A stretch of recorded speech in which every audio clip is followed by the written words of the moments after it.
ಹೋಳಿ ಕೇವಲ ಬಣ್ಣಗಳ ಹಬ್ಬ ಅಲ್ಲ, ಇದು ಭಸ್ಮದಿಂದ ಆರಂಭವಾದ ಕಥೆ. ಸತೀದೇವಿಯ ನಂತರ ಶಿವನು ಲೋಕದಿಂದ ಸಂಪೂರ್ಣವಾಗಿ ದೂರವಾದರು, ಆಳವಾದ ತಪಸ್ಸಿನಲ್ಲಿ ಲೀನರಾದರು.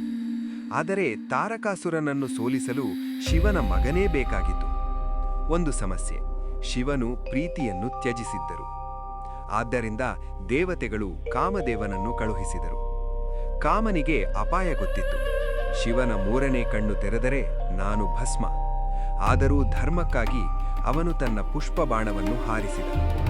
ಅದು ಶಿವನ ಹೃದಯವನ್ನು ಸ್ಪರ್ಶಿಸಿದ ಕ್ಷಣ ಮೂರನೇ ಕಣ್ಣು ತೆರೆದಿತು. ಒಂದು ಕ್ಷಣದಲ್ಲಿ ಕಾಮ ಭಸ್ಮವಾಯಿತು. ರತಿ ಶಾಪ ಹಾಕಲಿಲ್ಲ, ಅವಳು ಪ್ರಾರ್ಥಿಸಿದರು. ಅವಳ ಭಕ್ತಿಗೆ ಮಾರುಹೋದ ಶಿವನು ಹೇಳಿದರು, ಕಾಮನು ದೇಹವಿಲ್ಲದೆ ಬದುಕುವನು. ಆದ್ದರಿಂದ ಪ್ರೀತಿ ಕಾಣುವುದಿಲ್ಲ, ಆದರೆ ಜಗತ್ತನ್ನೂ ಆಳುತ್ತದೆ.